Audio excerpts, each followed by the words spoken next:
Fala pessoal, vocês estão? Roberto Siqueira aqui, mais uma vez trazendo uma aula para vocês de direitos humanos, beleza? Hoje vamos abordar outros 3 tópicos aí do nosso edital da Polícia Militar do Ceará. Com certeza vocês vão gabaritar, tá bem? Vejamos.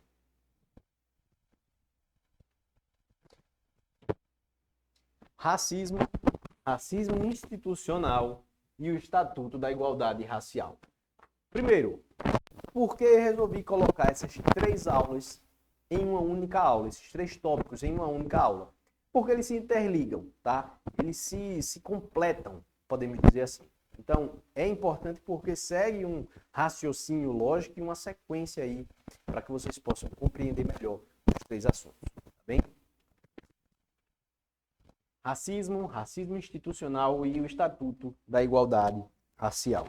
Vamos iniciar aí pelo racismo, tá bem? O que é o racismo? O conceito de racismo distingue-se do conceito de raça, tá? O conceito de raça é um conceito biológico que envolve um conjunto de aspectos que diferenciam um elemento da mesma espécie. Nesse caso, negros, brancos, índios, mulatos e quaisquer outros grupos de seres humanos formam uma única raça, que é a raça humana. Pois, abre aspas aí, tá? Todos os seres humanos, apesar das inúmeras diferenças biológicas e culturais que os distinguem entre si, merecem igual respeito, como únicos entes no mundo capazes de amar, de descobrir a verdade e de criar a beleza. É o reconhecimento universal de que, em razão da sua radical igualdade, ninguém, quando eu digo ninguém, é nenhum indivíduo, gênero, seja indivíduo através de gênero, ética, classe social, religioso, de qualquer nação, pode afirmar que são superiores aos outros, tá bem? Apesar disso, todos esses grupos, eles podem sim ser vítimas da prática do racismo, porque o crime do racismo é caracterizado por preconceitos e pelo desenvolvimento da distinção racial, da diferença racial, que discrimina certos grupos de pessoas, atribuindo a elas características de uma raça, entre aspas, inferior, em função de sua aparência ou origem. O racismo está, portanto, na cabeça daqueles que tentam justificar a superioridade de determinado grupo perante outro, por qualquer motivo, seja étnico ou religioso. Tá? Eu trago aí embaixo o exemplo de Hitler, né? Nós vamos ler aí detalhadamente, mas eu quero conversar com vocês sobre Hitler, beleza? Por que Hitler, em determinado momento histórico, chegou até onde chegou ao poder e, historicamente falando, na Primeira Guerra Mundial, quem era Hitler para o que Hitler se tornou na Segunda Guerra Mundial? Não é isso? A gente pode se questionar isso, porque Hitler não tinha influência absolutamente nenhuma. Era um artista ali que vivia às mínguas, sem condições financeiras, sem conseguir se sustentar da própria arte que produzia. Produzia bastante, mas pouco conseguia vender. Era bastante frustrado em razão disso. Tá?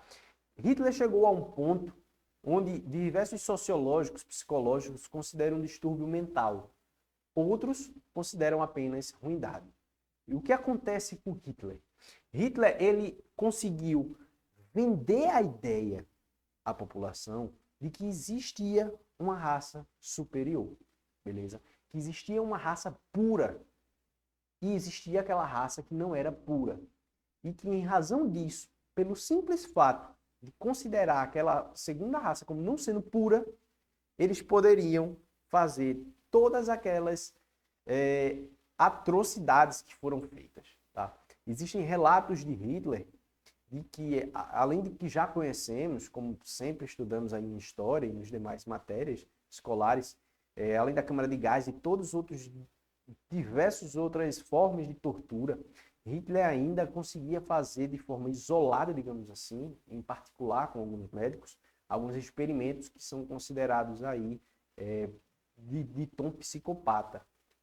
Que Hitler fazia? Tem um livro muito bom, que é O Piloto de Hitler. Ele traz essas informações. Hitler chegava a injetar tinta nos olhos das pessoas para ver se conseguia essa modificação no cor dos olhos, mas com o único objetivo de tentar modificar as características da raça dessas pessoas, tá? Então, Hitler, sim, é considerado um exemplo que pode ser praticado aqui. Mas não só Hitler em si. Por que Hitler tinha esse pensamento? Mas porque toda a população comprou essa ideia da raça pura.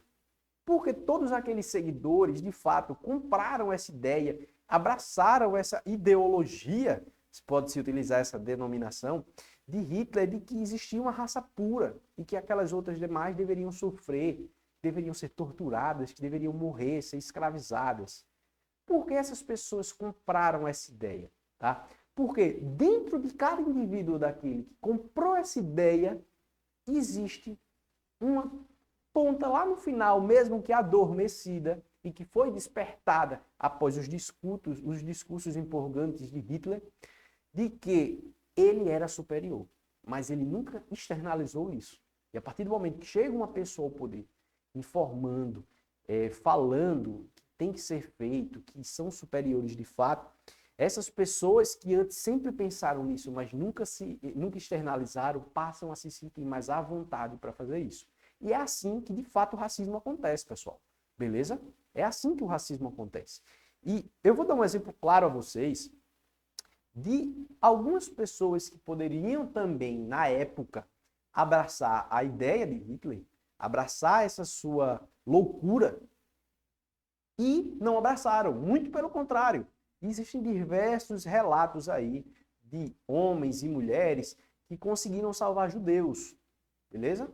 Então, essas pessoas não abraçaram essa ideia. Mas por quê? Inclusive, essas pessoas também eram perseguidas, porque eram consideradas como desertoras. Mas por que elas não abraçaram essa ideia? Pelo simples fato de não terem nelas, em suas personalidades, em suas convicções, em tudo aquilo que ele acredita, em todas as suas crenças, que ele não era superior, que ele era igual. Todos os demais que abraçaram podem ter certeza que, mesmo que no finalzinho, lá dentro, adormecido, eles acreditavam que eram superiores. Beleza? Vamos lá. Foi assim com Hitler, com os teóricos do século XIX e com a escravidão, claramente no Brasil, trazendo essa ideia aqui para a nossa nação, tá? A escravidão no Brasil é um exemplo clássico do que aconteceu. Entre outros que levaram à segregação, tá? Como o genocídio, por exemplo, do nazismo, né? Diante de inúmeros momentos históricos que causaram a morte e a discriminação de milhões, o direito brasileiro, em consonância com o que determinam os tratados internacionais, visa erradicar e impedir que se espalhe essa prática. Vamos lá. Não só o direito brasileiro visa erradicar e evitar que aconteça essa prática, não, isso é praticamente em todos os países, em todos os países aplicam isso hoje. A questão dessa segregação racial e preconceito racial, isso deve ser abominado, tá? Não faz sentido absolutamente nenhum. Inclusive, da mesma forma que não faz sentido também, na época da escravidão, trazendo aqui para a nossa realidade, para vocês conseguirem ter uma noção de como essa cultura do racismo, ela foi tão forte aqui. Digamos que os senhores de engenho tinham seus escravos, tá? Esses escravos, em determinado momento, após sua liberdade, eles poderiam ter escravos. E alguns tinham. Como é que isso acontece? Como é que uma pessoa da minha mesma cor de pele, tá? Minha mesma cor de pele, vou fazer com que ela sofra o que eu sofri, meramente em razão da minha cor, como acontecia na escravidão aqui no Brasil? Não faz sentido. Mas isso traz, mais uma vez, essa ideia de que o racismo, ele é de fato cultural. Ele é da pessoa. Tanto é que a pessoa, na mesma cor, que dividiu o local com você, ele vai escravizar outros, mesmo sabendo de todo aquele sofrimento. Beleza? Seguindo. No caso brasileiro, o fortalecimento das ideias racistas se deu pelas teses do racismo ideológicos, por meio das quais médicos, juristas, escritores sociológicos e historiadores buscaram comprovar a suposta inferioridade do povo negro e os malefícios de sua predominância no país.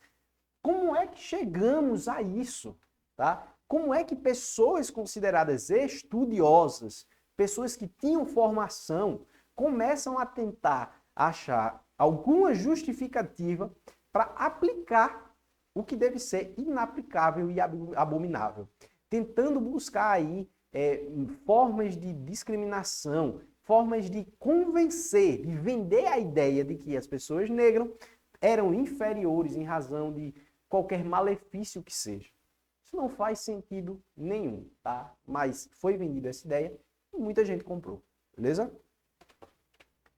Além disso, estimou-se a imigração dos europeus, estimulou a imigração dos europeus ao país para o branqueamento da população.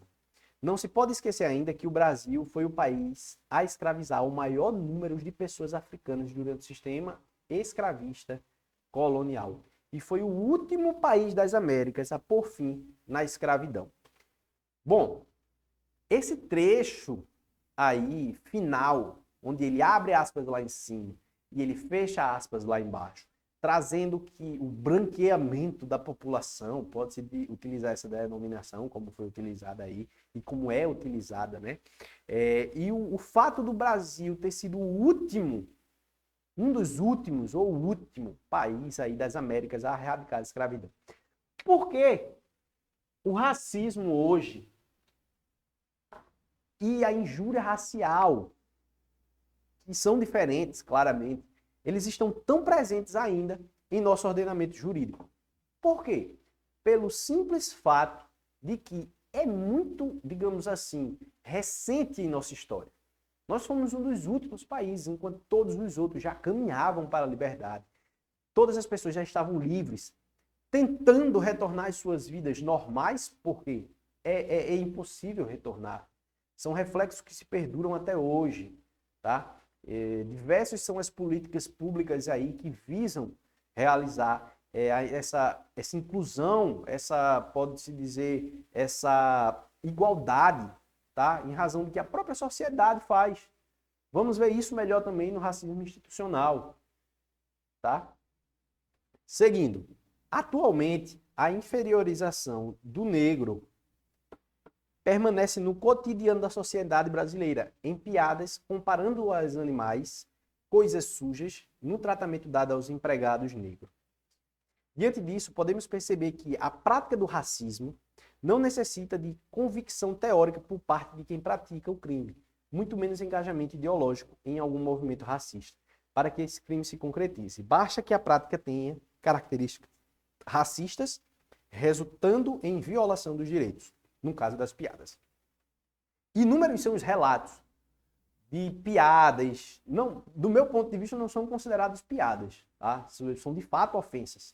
Inúmeros são os relatos, inclusive conseguimos vivenciar isso diariamente. Basta abrirmos os olhos, tá? Basta abrirmos os olhos no local onde trabalhamos, no local onde estudamos, no local onde frequentamos. Um exemplo que aconteceu recentemente, um Daniel Alves, jogador, jogaram uma banana no campo para ele. Como se ele fosse um macaco.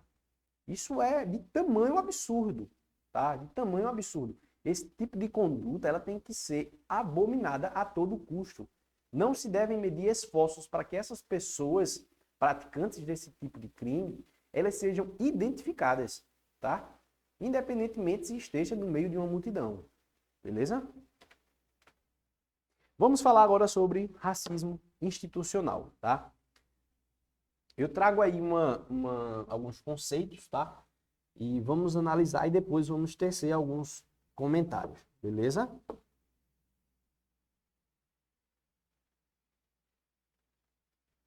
Trata-se da ideia de que o racismo institucional atua de forma difusa no funcionamento das instituições e organizações mundiais, provocando uma desigualdade na distribuição dos serviços, benefícios e oportunidades aos diferentes segmentos da população do ponto de vista racial. Claramente, tal fato tem origem histórica, como nós já falamos, tendo diversos estados legitimado historicamente o racismo institucional. Em se tratando no Brasil, este fato dá legitimidade às políticas públicas de ação afirmativa da atualidade e nos permite o entendimento da complexidade que envolve essas ações. O conceito de racismo institucional teve sua primeira definição nascida através dos autores do livro Poder Negro, cognominados Stokely e Charles Hamilton, em 1967, a fim de especificar como se manifesta o racismo nas estruturas de organização da sociedade e nas instituições de um país. Para os referidos autores ativistas, trata-se de uma falha coletiva de uma organização em promover o serviço apropriado e profissional às pessoas por causa da sua cor, cultura, origem étnica.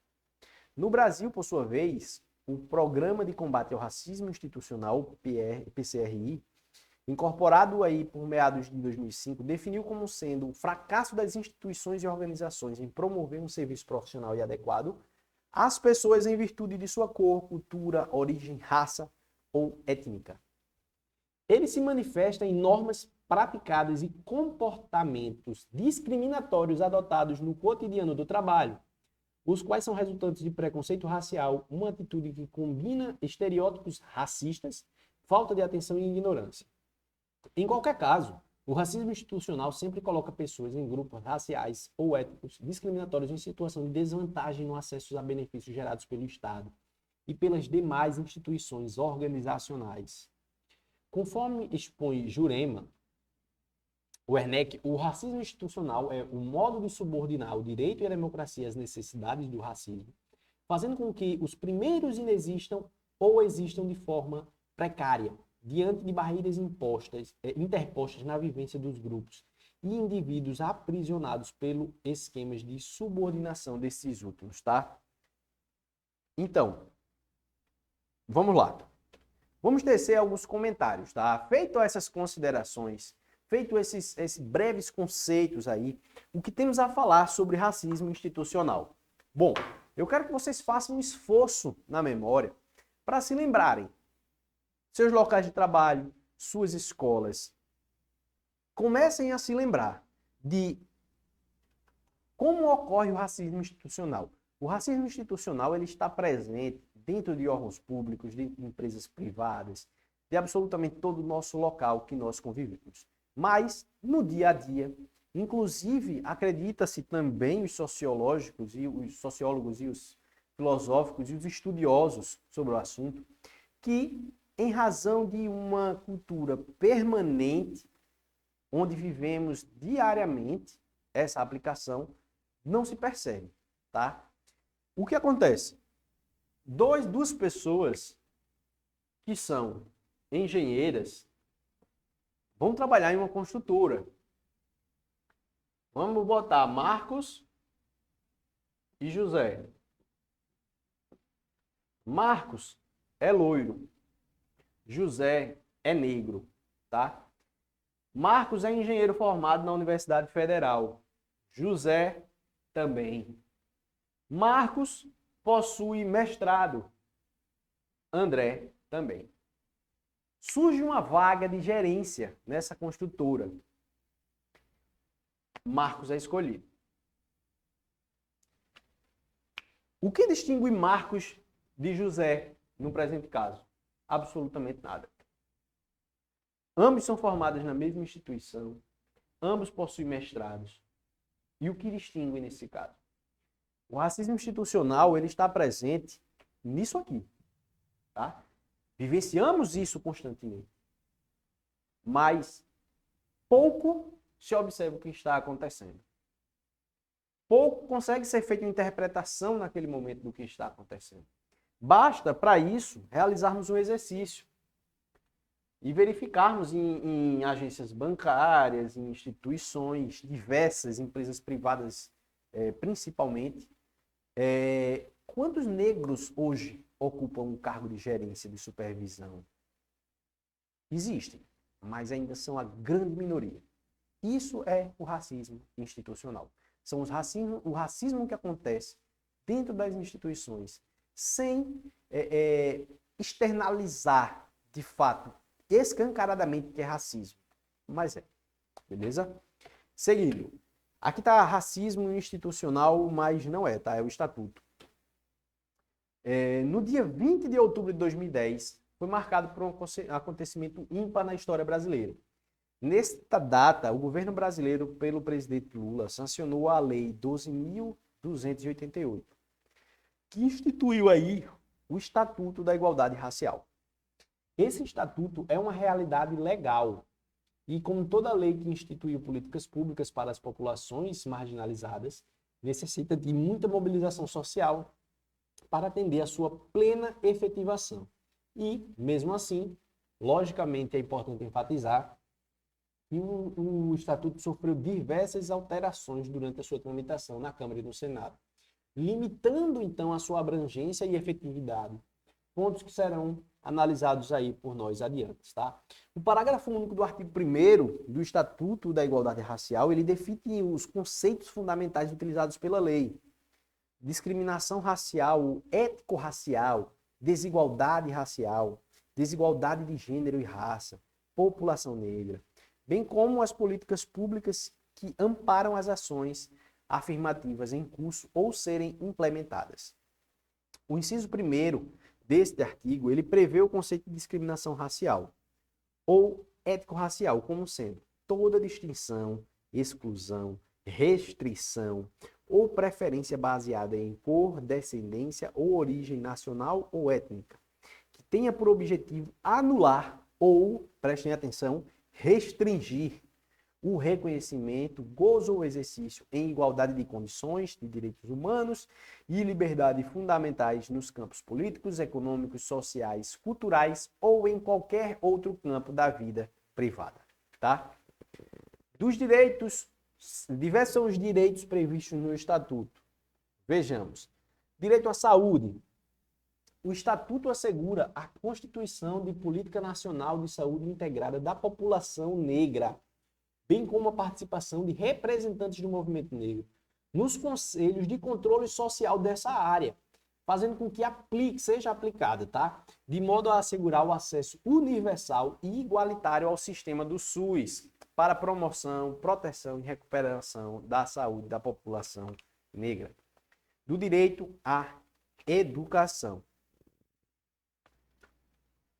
A seção do Estatuto que trata da educação não apenas reforça lá o que já está previsto na legislação de 2003, a Lei 10.639, porque ela já se exauriu ao cumprir a sua função da introdução dos artigos 26A e 79B da Lei de Diretrizes Básicas de Educação Nacional, no 9.394 de 96. Mas é uma legislação autônoma de conteúdo permanente, que reafirma que nos estabelecimentos de ensino fundamental e médio, públicos e também privados, tá? É obrigatório o uso de história geral da África e da história da população negra. Isso garante com que seja estudado a história da população negra da África, tá bem? Nesse sentido, contempla princípios que estavam presentes apenas no parecer 3 de 2004 da resolução número 1 e da resolução também número 1, tá? Todas elas do Conselho Nacional da Educação, fomentando a necessidade de formação inicial e continuada de professores e de uma política de elaboração de materiais didáticos que sejam específicos, mesmo não estabelecendo cota para o ingresso nas instituições de ensino superior. Esse estatuto ele consagra que o Estado deve promover as políticas de ação afirmativa que assegure a ampliação do acesso à população negra ao ensino gratuito. Fomentem a pesquisa e a pós-graduação, com incentivo a programas voltados para temas referentes às relações étnicas, aos quilombolas e às pessoas pertinentes à população negra. Direito à cultura, esporte e lazer, tá? Importantíssimo. O Estatuto reconhece como patrimônio histórico e cultural as sociedades negras, tá bom? Clubes e outras formas de manifestação coletiva da população negra também, como trajetória histórica e comprovada. Assegura aos remanescentes das comunidades dos quilombolas o direito à preservação de seus usos, costumes, tradição e manifestos religiosos. Incentiva a celebração das personalidades e das datas comemorativas relacionadas à sua trajetória do samba e outras manifestações culturais de matriz África, a capoeira passa a ser tratada como desporto de criação nacional, garantindo seu registro e proteção em todas as suas modalidades, como bem de natureza imaterial e de formação da identidade cultural brasileira, facultando o ensino da capoeira nas instituições públicas e privadas pelos capoeiristas e mestres tradicionais, pública e formalmente reconhecidos. O direito à liberdade de consequência e de crenças. Essa seção é uma das mais densas no Estatuto, porque ela garante a plena liberdade de consciência e de crença, assegurando o livre exercício dos cultos religiosos de matriz africana e a proteção aos locais de culto e de liturgia, assegurando inclusive o acesso aos órgãos e aos meios de comunicação para sua divulgação, bem como assistência religiosa em hospitais ou em outras instituições de internação coletiva. Inclusive, aqueles submetidos à pena privativa de liberdade, define também a responsabilidade do poder público em adotar medidas necessárias ao combate à intolerância, com respeito às religiões de matriz áfricas e à discriminação de seus seguidores, coibindo, inclusive, a utilização dos meios de comunicação social para a difusão de proposições, imagens ou abordagens que exponham pessoas ou grupos ao ódio ou ao desprezo por motivos fundados na religiosidade da matriz afros, que são as matrizes africanas. Do acesso à terra. O Estatuto assegura que o poder público elaborará e desenvolverá políticas públicas especiais para promover o acesso da população negra à terra e às atividades produtivas no campo, ampliando e simplificando o acesso ao financiamento agrícola, garantindo assistência técnica rural, educação e orientação profissional agrícola, e fortalecendo a infraestrutura de logística, tanto para a comercialização de produtos, como para o desenvolvimento sustentável dos remanescentes das comunidades dos quilombos, respeitando as tradições de proteção ambiental das comunidades e estimulando, inclusive, a emissão dos títulos de propriedade. Do acesso à moradia adequada. O poder público estabeleceu e assegurou o direito à moradia adequada à população negra que vive em favelas, cortiços, áreas urbanas subutilizadas, degradadas ou ainda em processo de degradação, com garantia da infraestrutura urbana e dos equipamentos comunitários associados à função habitacional, bem como a assistência técnica e jurídica para a construção, a reforma ou regularização fundiária da habitação em área urbana, beleza? Igualdade de oportunidades no trabalho. Afirma o poder público que adotará políticas voltadas para a inclusão da população negra no mercado de trabalho, inclusive mediante a adoção de medidas visando a promoção da igualdade das contratações feitas pelo setor público e o incentivo à adoção mediante a adoção previstas visando a promoção de igualdade nas contratações feitas pelo setor público e incentivo à adoção de medidas similares por parte das empresas e organizações privadas.